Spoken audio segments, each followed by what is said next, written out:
This week on Lead One, it's the power of no and the art of using it.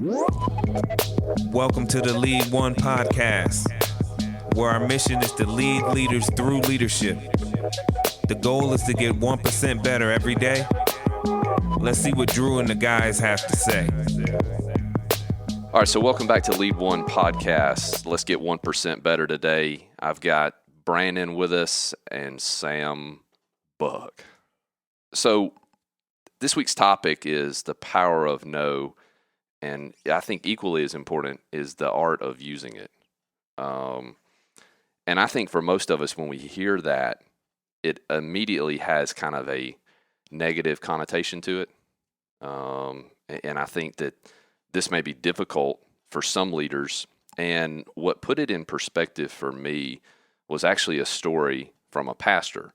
After he had delivered what I'm sure was a great sermon, a lady approached him after he exited the pulpit and insisted that she had to meet with him. And he said, "I can't meet with you, but we have someone that can." And she insisted that it had to be him. And of course, she kept offering various times that they could get together. And he finally told her, "The reason I can't meet with you is the reason that you love our church." And it kind of hit me. And what he meant by that is that he had certain categorical no's in place. One of those things was that he didn't grant a yes of his time to just anybody that requested it. He had a bigger role in the organization. He said the problem is if you do that, then a yes to all requests affect the organization, which ultimately affects the people in the organization that think they need to meet with you.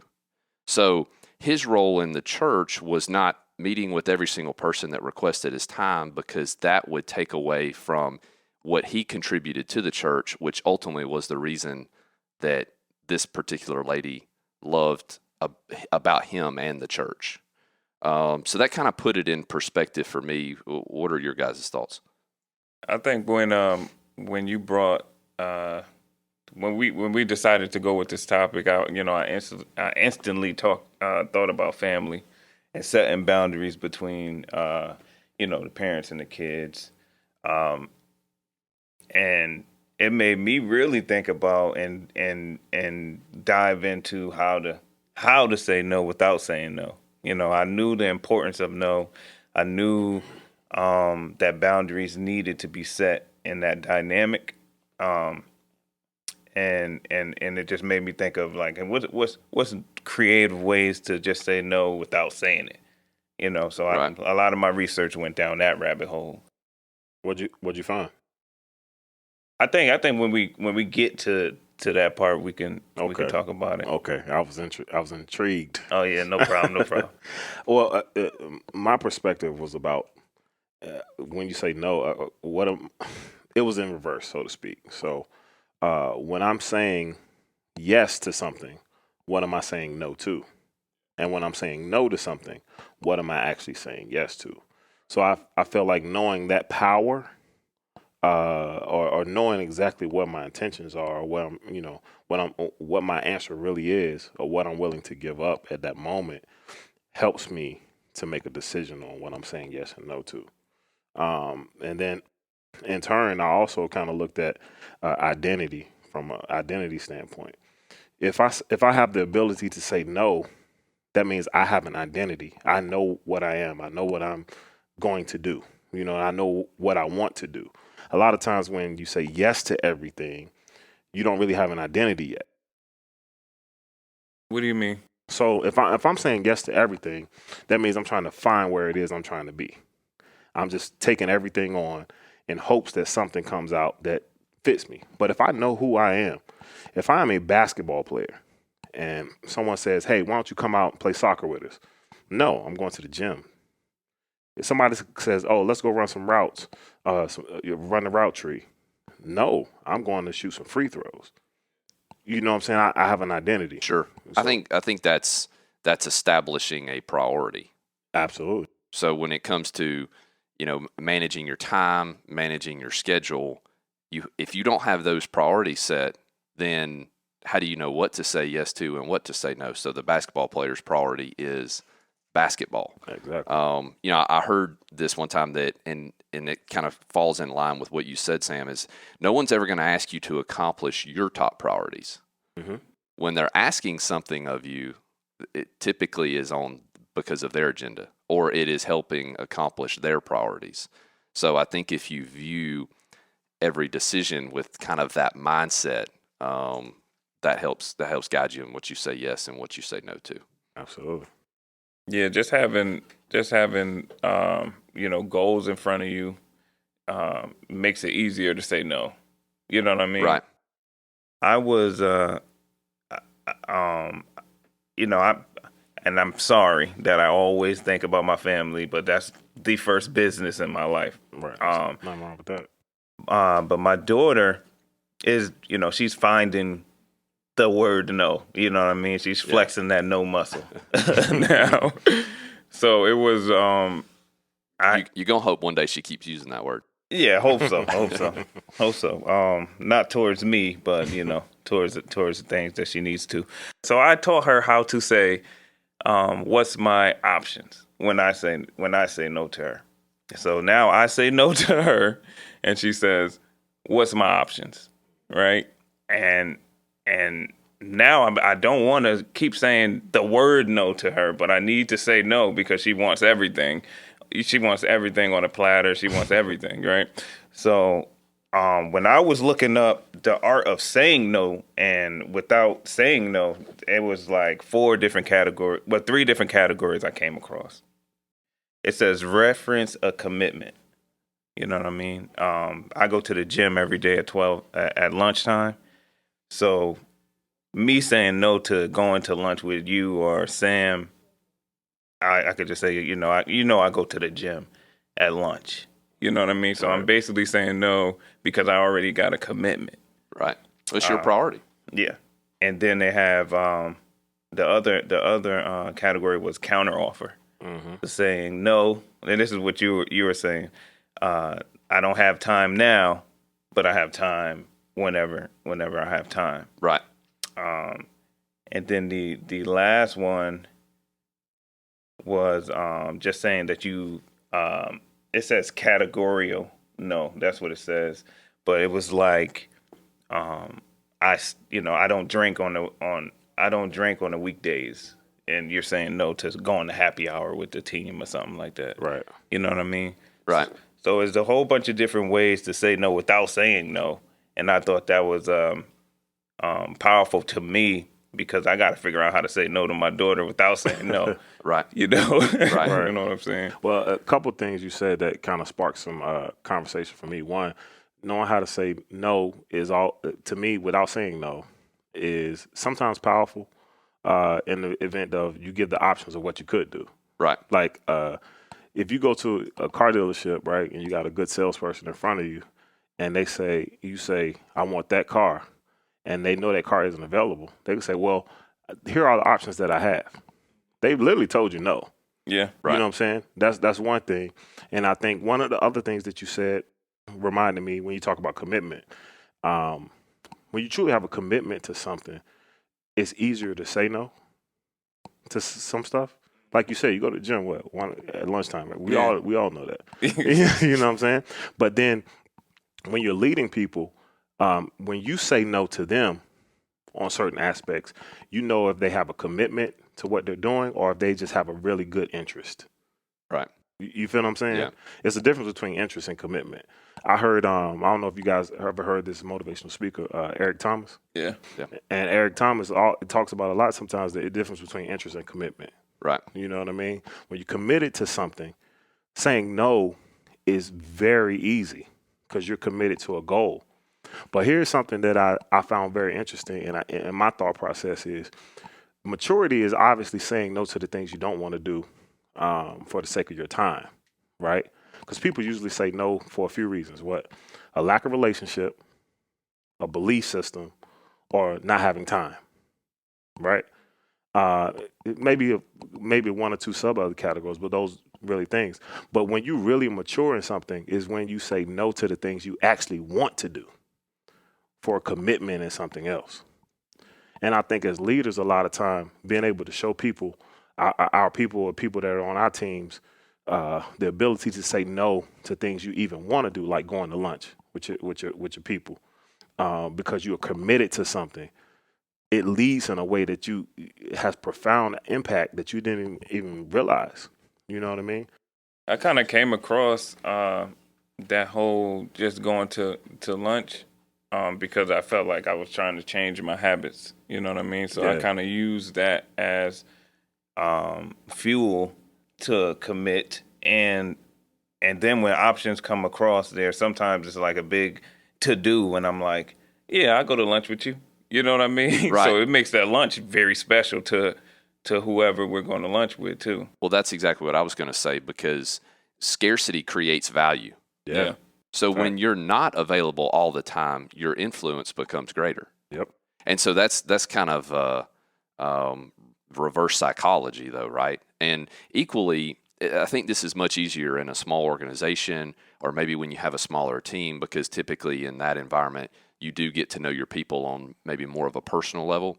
And so, for those of us that know Brandon well, knows that he works out at lunch, but on occasion, there may be something that I need to talk to him about, and that's the only time it's available. So if Brandon knows if I approach him about having lunch, it's probably not just because I'm lonely that day and need the company, right? Yeah. Because I know that I'm interrupting something that maybe is a priority of his. So, odds are if I'm asking, he can choose whether or not to grant that request, but he knows it's important. And so I think that that's also important for your team to realize the things that you're doing and the priorities that you have in place, so they know on occasion whether or not those should be interrupted. And there's certain things you got to have those hard no's on, right? Yeah. Working out at lunch may not be a hard no, but it still could be a no most of the time. So, and to that, if you do have to talk to Brandon at lunch, he knows this is something for real, right? Right. But he's going to also say, in turn, when you're a leader, you say, these are my times. I have 1 hour, right? So we have to be pretty cognizant of what that bleed time. When that hour turns an hour and a half or 2 hours, 3 hours, right? And now you've lost time because you've given, just like you say your daughter, right? If you tell your daughter no on something, if you're a parent, if you tell them no, you better stick to no. Right. Because if you don't, moving forward, that no doesn't have nearly as much power. Right. And I think the same way when you're leading anything, your no has to be a no. Right. You know what I mean? I think a lot of times we say no, but then we do yes. Yeah. You know what I mean? Yeah, I remember I used to just saying, all right, so saying yes was something I had to learn how to do. And then I was saying yes too much. You know what I mean? So I was saying yes because I was looking for more opportunity. So I was saying yes to like every little opportunity. 1 year, I think 1 year, me and my oldest daughters, I just said, this year we're going to say yes to everything and see what happens. And the year went good. We all end up doing new things and learning new things and building new relationships and things and stuff like that. But it ended up being overwhelming when you're constantly committing to everybody. So I had to learn to say no. You know what I mean? So there's power in both of them. Yeah. You know what I mean? Yeah, I'd agree. I just think the word no, although it's negative connotation, not actually negative. Too many people associate it with bad stuff, right? But one thing about the word no is that it doesn't leave room for the mind to wonder. When people say yes, it's like opens up. It opens. Right. Yeah. You know what I'm saying? No is one of the hardest words that you can say. But I think one of the funny things about the word no is that in turn it actually helps build trust. Sure. You know what I mean? If you don't have to worry about my honesty levels if I'm willing also to tell you no. Right. And I think it's healthy. Yeah. I mean, I think if you've ever talked to someone that maybe struggled with addiction, the ability to say no typically changed their life. Yep. And Brandon, to your second point of and regarding the art of saying no, the giving the option. Yeah. I think that's important. I can tell you this, for me personally, I usually don't struggle with no in my personal life. Especially when it comes to my time, I don't. you know, I don't necessarily worry about hurting your feelings. Absolutely. But in business, Man, I struggle. I'm there with you, bro. You know, if you say yes to everybody that asks if you have a minute, at the end of the day, you typically don't have any more minutes. You know, that kind of takes us back to what I said originally with the pastor and understanding your role. And so, but knowing you, and I know for me, when I got put in a position where I had to climb the ladder, I wanted to say yes to the people up top. You know what I mean? I wanted to say yes because I want to show them that I'm more valuable than whatever the position is that I had in the beginning. You know what I mean? Sure. But then you get overwhelmed because they, you know, sometimes some people abuse. Oh, you know, Brandon to do it. You know what I'm saying? Just go ask Brandon, and it becomes overwhelming. Right. I can't even do what I'm here to do. Right. But you know what the funny part is? Even with a upward relationship, I would like to say, the word no actually helps build a relationship. Yeah. Because it does open up. It opens up dialogue. Right. Like, you know, it just opens up dialogue. Simple fact. This may be funny, but we got a lizard in the office, right? Somebody had called me and asked me to go get the lizard. My first response was no. Why? Yeah. For what? You get it if you want to get it. Yeah. But what that does is that sets a boundary that people just can't come to you and just say, hey, I need you to do this, this, and the third. But I think the word no builds more relationships than it tears down. You know what I mean? Yeah. And I think the option is even more important because I think there's a difference in how you say no when it's a no up the line or down the line. Yeah. And so, you know, honestly, Brandon, if I came to you and asked you to do something and your response was, maybe it's a meeting, let's say, and it's at a certain time. Well, if your response to me was, hey, Drew, I want to have time to prepare, and more importantly, I want to be on my A game, and here's what I know about myself, maybe that particular time is not when I'm most productive. So would you consider having this meeting at this time so I can do the best that I can possibly do at delivering whatever it is you're asking of me? As a leader, how could I not appreciate that? Because he's not telling me no, but he is asking for me to make maybe grant an exception because of the fact that he wants to be able to deliver his best. Where I think sometimes in a downline, maybe we feel like we don't always owe that explanation, but I think a good leader still delivers it to some degree. And so, you know, to that along those same lines is when someone asks for that minute of your time, not always being available, but giving them the option. And I think sometimes the meeting never ends up taking place, right? I think there's some value in figuring out what is the commitment level of the person that's asking something of you. So if you need a minute from me at 4:00 and I tell you I don't have time, but I can do tomorrow at 7 a.m., we're going to figure out how important whatever it is you needed. And most of the time, it probably wasn't all that important. But if the commitment is at 7 a.m., I've got to uphold my end of the deal. And what I know is there's some value in whatever it is they need from me, right? Absolutely. And I think that brings me back to something else that I saw. When you're a leader, a lot of times you have a desire. Sometimes we fall into the misconception that we have to please everyone that we're leading. You know, Oprah. I saw Oprah talking about it, and she was calling it the disease to please. Yeah, and that was powerful to me because if I'm talking to someone, or I'm leading someone, trying to get them to understand my plight, it's hard. You know what I mean? You just have your plight. But a lot of times we talk about knowing our people too. And we can often gauge the difference between commitment and just a general interest in something by saying no. Because that person you say no to, if they really care about what's going on, they're going to either, one, figure it out or come back to you when you ask them to. Right. The person who's just interested is going to make excuses, complaints, or reasons why they didn't get something done. You know what I mean? If I tell someone no, as they say, hey Sam, how do I do X, Y, Z? And I say, well, I can't do that for you right now, but if you come back to me tomorrow at 2, we can talk through it. The person who's really committed is gonna say, okay, no problem. They're gonna do one or two things. They're gonna figure it out. They're gonna figure it out, or they're gonna be right there at 1:55, ready to talk about Right. this situation. And here's the thing too: is as a leader, most of the time when a member of your team figures something out on their own, that sticks.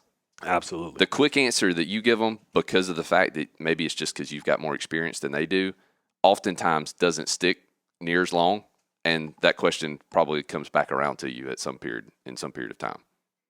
So, I think it's okay as well to have categorical no's. Okay.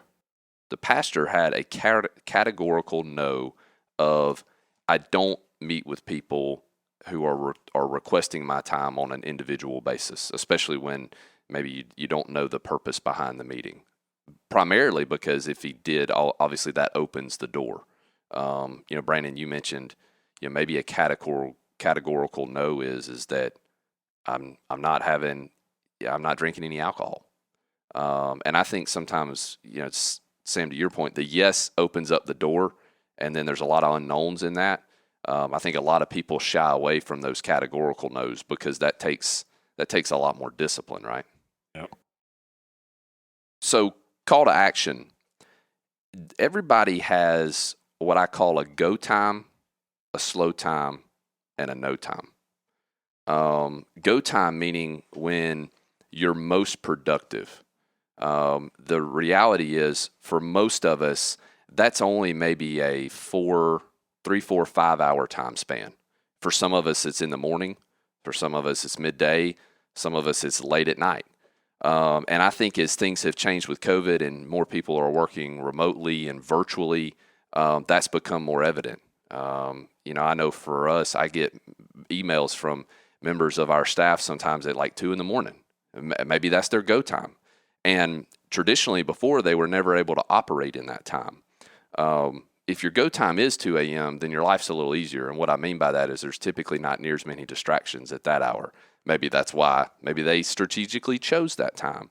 But I would encourage you to prioritize what is your go time. What is the time that you're most effective at whatever it is you do? And during that time, you make a commitment to yourself that you're not going to allow the distractions to come into play. You're not going to grant those meetings that are not directly tied to the priority that you have in place. But some of those meetings need to occur, and so I'd put them in that slow time category. And what I mean by that is slow in that you're not unproductive, but it's not your peak performing hours. Got it. I think about it, sometimes in the concept of an engine, right? An engine has a thermostat on our car. It runs at optimal efficiency at 180 degrees, let's say. It's not that it won't run a little below that or a little above that, right? It's just not running as efficiently. So that's your slow time. And so that's the time that you can grant some of those requests. Maybe you do give a couple yeses during that slow time. And then your no time, I think, falls into 2 categories. One of that is a time that, from a business standpoint, maybe that's a time that you're just not productive. So that's maybe Brandon not granting my request for a meeting because he just knows I can't be at my best at that time. But I also you can think about it from the standpoint of your personal life as well. I struggle with this. I think the reality is most of us do. We live in a day and age where our business never really shuts off for the most part. I mean, you got email tied to your phone.